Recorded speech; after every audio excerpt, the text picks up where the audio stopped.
I was discriminated against all my life because of my golden child sister. Finally, I got my sweet revenge on my wedding day.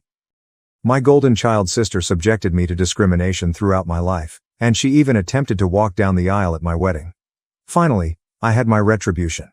My parents always favored my sister, and it wasn't subtle. If she accused me of anything, they would believe her and punish me. But if I accused her, even with clear proof, they'd give her a reduced punishment while also scolding me. My birthday cake was always her favorite flavor, and my parents pretended they had no idea I disliked it. They always bought her more than me and drove us anywhere she wanted, even if it was meant to be about me. My sister grew up privileged, and she used me as a punching bag. She ignored me at first, but things grew worse when we were teenagers. She eventually lost all of her friends, and her behavior deteriorated. Did her pals move away or abandon her because she was mean? I don't know because we weren't close. My parents brag about her accomplishments but never mention any problems, but they continually use my weaknesses as taunting ammunition. I just knew she didn't have any friends since we went to the same school, and I saw she wasn't among people anymore. Meanwhile, I was rather popular. My sister noticed this and instantly transformed me from an occasional punching bag to someone she had to continuously take down. She began accusing me and my pals of further stuff. My parents stopped allowing me to hang out with anyone, using excuses like, "They're not good people according to your sister," or "Why are you trying to leave us? Why can't you be more like your sister and enjoy family time?" My extended family saved me from complete seclusion. Most of them resided in the same town, and despite our age disparities, I got along well with my cousins. They asked me to something, I can't remember what, and I regrettably replied that I wasn't allowed to go anywhere. When asked why, my child self frankly stated that I was not permitted to have friends because my sister did not have any. This came back to the adults, who later tore my parents apart. I was punished for lying and grounded for a month, but they eventually granted me some leeway, so it was worthwhile. My sister has changed schools. I believe the embarrassment of our extended family knowing her socioeconomic standing was too much for her, so she demanded a switch, which my parents instantly agreed to. Even though it cost them more because the school was farther away, she found friends at the new one. However, she never returned to generally ignoring me. She never let me go because she felt powerful enough to tamper with me and was unhappy that I told her family she had no friends. My life remained unpleasant. Her friends would come over and bully me, which my parents referred to as light teasing. I never had friends over since my parents were terrible hosts, and my sister would accuse them of stealing, which my parents believed. I did, however, develop close to my cousins, as my parents would never treat family that way. Then I found my first boyfriend. I did not want to bring him home, but my parents insisted. We were separated at one time, and he came to locate me and told me that my sister was flirting with him. She approached in skimpy clothing, fluttering her eyelids, and began telling him how horrible I was and how fantastic she was. He was irritated and ran off to locate me. Of course, my sister gave my parents a different story. My boyfriend tried to flirt with her, but she understandably declined because she couldn't do that to me. Guess who my parents believed? My guy wasn't ideal, but I quickly believed him for a bad reason. Remember, I was a teen who received unfair treatment. I was bitter and irritable, and I disliked my sister just as much as she hated me. With that disclaimer out of the way, let us talk about appearance. I hadn't addressed them before because they weren't relevant. My parents were overweight and enjoyed expressing their love through food, such as offering more food or purchasing indulgences. My sister was also overweight, but I wasn't. I've always been a little slim because punishment generally involved no candies or food. Obviously, personality is more important than weight. But even then, my sister was unpleasant and spoiled. Even her wooing attempts were unsuccessful since she never learned to work for anything because she could demand and my parents would provide. Add to that the fact that she didn't appear like a sexy model, and my self-conscious teen self couldn't believe my boyfriend would want to cheat on me with her. Anyway, my parents forbid me from dating such a bad boy. I tried to keep going in secret, but it was difficult, and the relationship ended. I did find another lover, but my sister accused him of flirting with her when he declined her advances. Again, my parents trusted her. I tried to explain out how this happened again, but they concluded that I was incapable of making good decisions and continued to choose awful men. The relationship couldn't manage the Romeo-Juliet predicament and ended again. In high school, I was dubbed a slut because I enjoyed making out with males but refused to form relationships. Fortunately, it never made it back to my sister or parents. Throughout all of this, my sister did bring one man home. He was displayed with pride, and my parents spent every second telling me how talented he was and why I couldn't be like my sister and find someone like him. Until he stopped showing up and became a deceitful bastard who duped my sister. Oh well, unfair treatment remained. She had more money to spend at the time, and her curfews were considerably more relaxed than mine. She could travel anywhere at any time, but I couldn't. If I pointed it out, my parents would say it was because she was older, but when I got to that age, I still didn't get the same treatment she did, and when I pointed it out, they denied ever saying that or claimed it was because I couldn't be trusted like she was, citing my sister's accusations against my boyfriends and friends as proof of my poor judgment. My sister's graduation date approaches. She was admitted into a college, but not a particularly prestigious one, and she received no scholarships. Again, because I only knew her achievements, I don't know which universities she applied to, so I can't say how hard she was rejected. I knew her grades were poor in school, though, since every time she received a B, we celebrated. I usually earned good marks, but my parents refused to rejoice, stating that since I always got them, there was nothing to celebrate. My parents understandably celebrated and promised to pay for everything. I was pleased she was going away, but it didn't make my life any easier. She'd return home every other weekend, and either things would go missing from my room, or she'd come up with another way to make my life miserable. My curfews remained harsh. My mother eventually came to chat to me about my upcoming graduation. I'm only 1 year younger than my sister. She informed me that because they were paying for my sister's education, they didn't have enough money to pay for mine, so it would be best if I started working right away after graduation and waited until my sister graduated university to see if they could afford anything for me. Oh, and if I opted to stay at home, I'd have to pay for all of my belongings, a portion of the expenses, and rent. I explained that I may acquire student loans. Mom replied yes, but no, since they were so concerned about me and I had such poor judgment that they would decide whether or not a college education was worth the debt. I'm not sure how they would prevent me from acquiring loans, but I didn't inquire. Scholarships were not mentioned. They had no notion about my academics and never believed in my skills. I didn't bat an eyelash. I merely said, okay.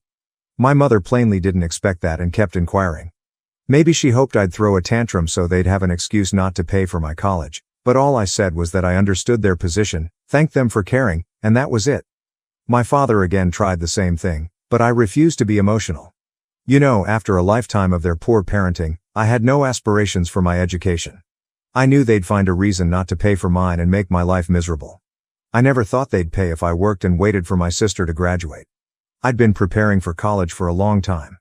I couldn't go out much, and my friendships were few, so I had plenty of time to study, which I did because I saw college as my one chance to be free. Well, the time arrived, and I worked my ass out to get a scholarship, not to an Ivy League or a law or medical school, but to a good enough course at a reasonable college with full funding. Knowing my sister would despise it and try to stop me through my parents, I posted about my accomplishment on social media at the same time as I told them, even forcing myself to thank them in the post. They couldn't stop me from going since they'd have to explain why to the family. They were first proud and boasted about it, but I believe my sister intervened and they changed gears, even asking me if I was sure I wanted to attend.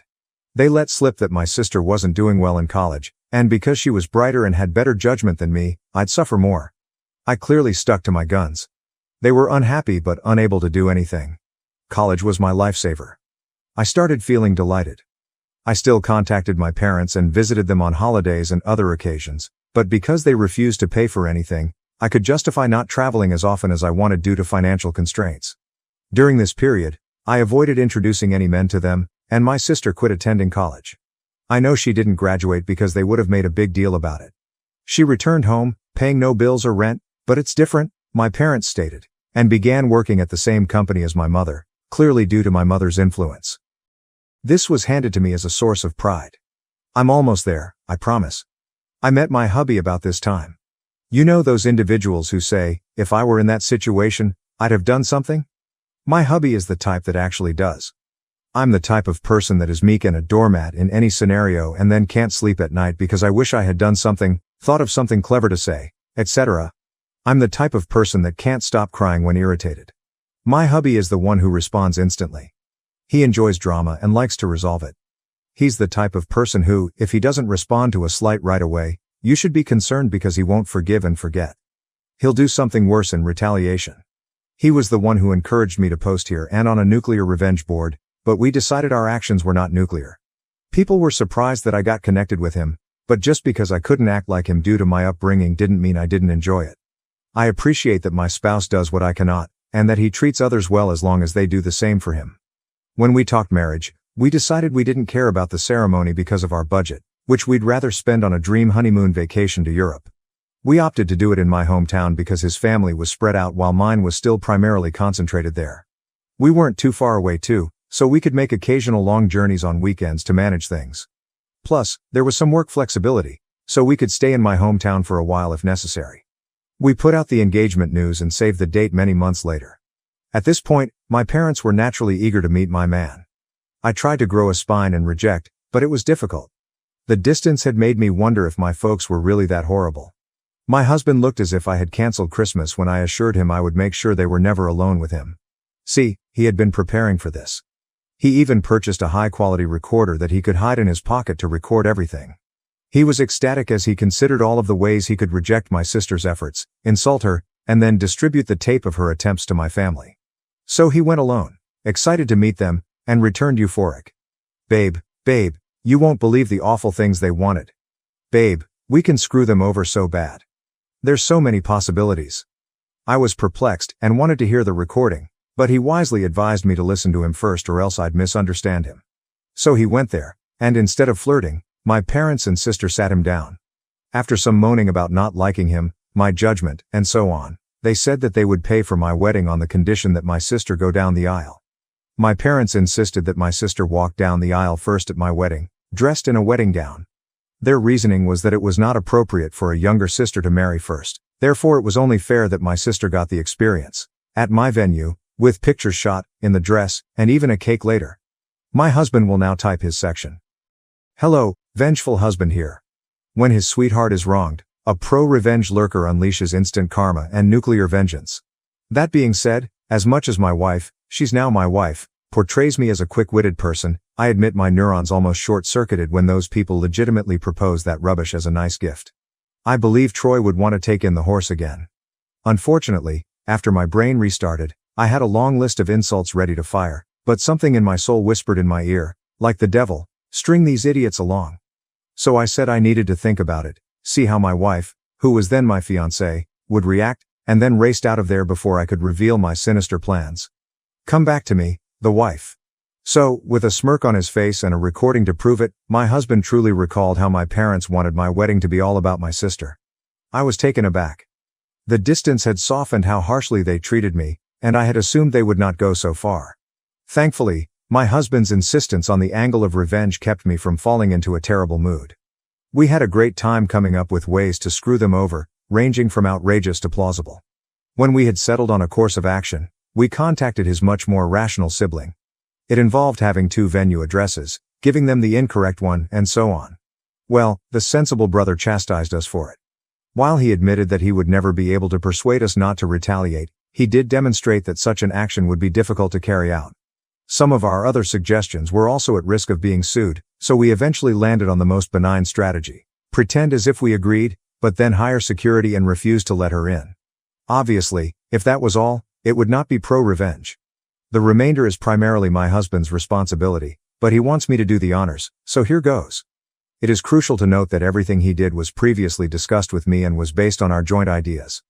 He went back to my parents and stated he investigated and thought I wouldn't go for it. However, he did not see the problem and, in order to keep the family together, would be willing to assist them. He pointed out that I dislike conflict, therefore if I was shocked by it, I wouldn't throw a fit in front of everyone. On the other hand, marriage is a major event, so who knows if I'll lash out. So he proposed a compromise. They'd help pay for things. This way, I'd feel even more pressure not to say anything, because not only would we be in public with our families, but I'd also be grateful for their assistance. He claimed my parents were stunned, and my grown sister literally began bouncing with pleasure like a child, thus it was accepted. Importantly, my spouse claimed that I was distrustful and controlling because of some bad judgment and prior lovers. These phrases were all my idea, and I'm so pleased of using their words against them, and that I used to check his phone and other things to guarantee he wasn't cheating on me. As a result, it was critical that no details of this plan be documented. He would go over to their house to discuss any issues about my sister coming down the aisle before me. And so began months of deception in which my parents and sister believed they were duping me, while my husband and I were milking them. Rather than paying for the wedding, they kept quiet. Of course, my parents wanted to be involved with everything, even the songs and color scheme, which were very important to me.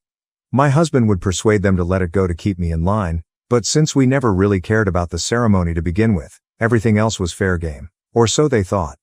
Here's what we did. We'd go check out the drink and menu options, then choose the lowest or second lowest priced item. My husband would then covertly take my sister there to try it out, sighing and saying, "It's a pity we don't want to abuse my parents' goodwill, so we won't get the best options." Cue my sister requesting my parents pay for the best. My parents would then encourage me not to worry and offer to pay for the most expensive option. The same thing was done with the photographer and flowers. My husband gave my sister a bouquet of the flowers we wanted and then sadly stated that I preferred some other tasteless flowers. My parents told me they wanted us to go with the flowers and would pay for it. We encountered a tiny hiccup with the wedding outfit. My parents wanted me to wear an awful outfit. Okay, it wasn't completely terrible, but it wasn't my style and would not look nice on me. We had intended to say okay and then not use it, but my mother sent me a message about it, so there would be proof I said okay. We had to go with my refusal to text and stand my ground. My husband went over there and promised to see what he could do. My sister advised damaging my desired outfit so I'd have to wear the other one. He appeared to agree. Throughout this time, they maintained communications outside of text. We made sure it happened by having me respond to my sister when she attempted to message my spouse. This cemented my husband's uncontrollable and neurotic assertions, so they trusted them and never put anything in writing. Some people may not enjoy the idea of their spouse going around and talking bad about them to family, but I'm such a doormat that the idea of being depicted as this domineering and dangerous person makes me laugh, so I encouraged him to do it. I suppose I have a strange sense of humor. Oh, and my sister tried to flirt with him, but he was too conflicted to convince them he was with them. My husband would pretend to tell them stuff without my knowing, but he never mentioned that we had hired security. It was very funny. My husband and I, who had seriously considered a courthouse wedding to save money for our honeymoon, ended up having this lavish, expensive wedding and barely spending $1. We called it back to compensate for my parents' mental distress. I believe my hubby, he just confirmed this, enjoyed the entire trick more than planning our wedding. I didn't believe it was conceivable to see a person grinning at the prospect of squandering his entire Saturday on a road drive to talk wedding preparations with his in-laws, but here we are. Soon, the day arrived. My parents, sister, and husband devised a plan to wait until everyone was seated, as the bride is always late. They'd have my sister arrive at that exact time so I wouldn't notice her and try to stop it, and she'd walk down the aisle. It would be too late to take action by the time I learned what had transpired. As for my outfit, we preserved some of the excess fabric from the adjustments. My husband brought something to my parents' house, my sister still lives there, and showed them as proof that he had torn the dress, then said he had to return to me because I was enraged and he wanted to calm me down. He said he would see them at the wedding. We first made every effort to conceal our true security. When the guests and my parents came, all they saw was a woman with a list of names to check. We didn't bring out the actual protection until my folks had settled in, a guy dressed like a bodyguard. We told him not to let my sister in and offered him a hefty gratuity if he kept our instructions private. Soon, the moment arrived. My parents received a text indicating that my sister was less than 5 minutes away, so my father indicated for the ceremony to begin. My bridesmaids had been trained to follow his example, so they did so without consulting with me. After they had all taken their seats, my father waited at the door, waiting for me. During this time, a buddy who was not in the wedding party texted me to get ready in case my husband or bridesmaids began texting.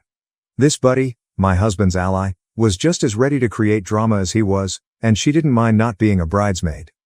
As soon as my father took his seat, the bridal song began. The doors opened and I walked in. My father was stunned to see me. He tried to glance behind me but couldn't see the venue door from our position, so he had no idea what had happened to my sister. Then his phone rang. I checked the caller ID, and it was her. He left me with a whisper. Something came up. The room was filled with gasps and perplexity. The companion on the plane questioned loudly what had happened. I lied and stated hysterically, he told me it wasn't supposed to be me there. My husband and I had decided that if my father abandoned me, I should say something to make him look as horrible as possible. The tears weren't staged. I was genuinely upset and trying not to cry. The friend then inquired loudly, what did he mean by it shouldn't be you? So that everyone could hear and spread the message. Then she said, I will go and check, and dashed away. We planned this so that she might cause confusion with the guards and prevent my father from returning to interrupt the ceremony. Eventually, my mother also departed. At this point, my husband's father rushed over and grabbed my arm. He had been advised that he could need to. His desperate dash at me made me smile. I walked down the aisle among whispers as people talked about what had happened. Some people have also departed to check. When I reached my hubby, everything was okay. He consoled me, joked that my sad expression was so genuine that I deserved an Oscar, and told me that he would deal with my parents for their actions. We married without any further complications. My parents did not come back. I watched several individuals leaving and returning during the celebration, but no one dared to tell me what was going on. Someone whispered in my husband's ear, and he went outside. He reappeared later with a thundering expression, but told me he wanted to go hide before breaking character and laughing. It works.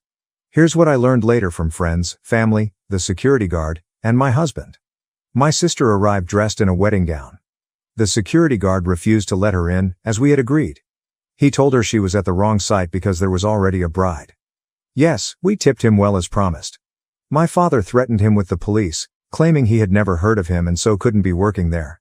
The security agreed to call the police because he was hired by us and was only performing his job. My father realized it would be too late and demanded that he let my sister in. At this point, the friend approached, began shouting and criticizing my sister, and asking what was going on, essentially stalling.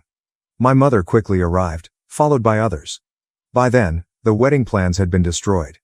My parents could only do damage control at this point because everyone who found out about it was shocked that they'd try to pull it off. People began screaming and berating them. The three naturally stated that it was not a secret and accused my husband. When he was summoned, my husband gave his best puzzled expression and denied everything. To quote him, "Gaslight, gatekeeper, girl boss, LOL." He denied consenting to such a stupid scheme. When they insisted he did, he requested proof, which they couldn't offer. All of the text discussions they could demonstrate were regarding typical wedding decisions. My sister was scream-crying and sitting on the floor, kicking her legs like a toddler. My father appeared to want to hit my husband, but security and others pulled him back. Naturally, they claimed they had no proof because my husband had instructed them not to text. My husband chuckled and said, "Wow, how convenient, huh?" Then he reiterated, "Why would I ever agree to something so messed up?" He blasted into them for being bad parents and claimed he wasn't going to allow their dumb plans and lies ruin his wedding before returning to me. Nobody believed them. The venue had cameras, but they wouldn't show me the footage because it was exclusively for security. However, some people did film portions of it. It was entertaining to watch my dad and sister being pulled apart by everyone who came to see the spectacle. After years of being accused and not believed, witnessing them suffer the consequences of their actions was one of the finest wedding gifts. My mother was crying, my father was turning from purple to white, and my sister remained on the floor, wailing and shouting. They said that my husband was involved, but people questioned why he would agree, why there was no evidence, and why they wanted my sister to do this at my wedding. They had no satisfactory responses. They were eventually ordered to leave and had no choice but to comply. My father supposedly had to haul my sister up because she refused to leave the ground. Again, no one said anything to me all night. I assume they wanted to spare me, and maybe it was because I was the bride and not just a guest for once, but everyone seemed to be going out of their way to be polite, cheerful, and thrilled about everything. My husband claims that the costly food and drinks they were consuming certainly helped, LOL. We had a great time. My spouse maintained the forced angry expression for barely a brief time before bursting out in smiles again. After that, we returned to the hotel to get some sleep before leaving on our honeymoon. Speaking of which, my parents offered to pay for our plane tickets, but we thought it was risky because they could cancel them or something, so we declined. Since then, all three of them have attempted to contact me. I've refused calls because my spouse insisted on leaving a paper trail, a wise decision, as my sister ultimately messaged me. I won't repeat what she said because it was very out of control and didn't make much sense, but the important part was that she blamed me for her humiliation, called my husband a two-faced snake who duped them for months. He wants to print and hang that on our wall, LOL, and hoped, but was also certain, that he would cheat on me. She even implied that he was cheating on me with her. My husband stole my phone, screenshotted the call records, my sister's texts, and some messages from my parents requesting that I pick up the phone, and uploaded everything to our family group chat. He also provided him images of communications in which they called him names and threatened him, but he continued to say, "You're delusional, I never agreed to anything," and threatened to sue them for defamation and harassment. He posted a message in the group chat pleading my family for aid because I was always being tormented by them. He begged them to prevent my parents and sister from spoiling our honeymoon after they failed to wreck our wedding.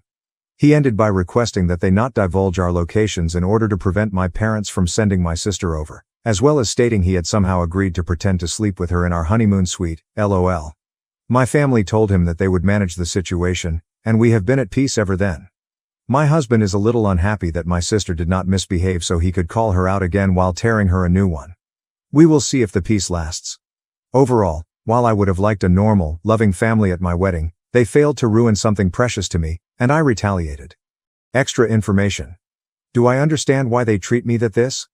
I've been asked this question several times, so I'm guessing you'll be wondering the same thing. I've pondered this my entire life and still don't know. When I was younger, I tried to ask, but they denied any difference and reprimanded me for being spoiled, so I gave up. I've explored numerous alternatives, but based on my observations, I believe the answer is this. I was unplanned. They spent a long time to have my sister, so she was not only wanted but also treated as a miraculous child after so many years. However, considering our short age gap, I believe they did not anticipate to have another child so quickly or easily, and they did not provide proper protection following my sister's birth. Perhaps they didn't realize my mother was pregnant until it was too late, leaving them with an unwanted kid while also dealing with a newborn. They aren't well off, so the extra expense probably didn't help, and they disliked me. But that's just my guess. Regardless, I've accepted that the cause won't really matter.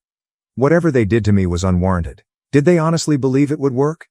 My spouse and I believe that they never intended to do this at all. We believe my sister had a fit because I got married first, despite the fact that she barely gets dates, and they forced my husband to accept that absurd idea. They didn't want to pay for my wedding because they didn't think we'd accept or that it would look good for them to do so. By recommending it and being denied, they might appear to be the nice guys to my sister while providing an excuse not to pay me $1. But my husband eventually accepted it, and they couldn't go back without risking my sister turning on them.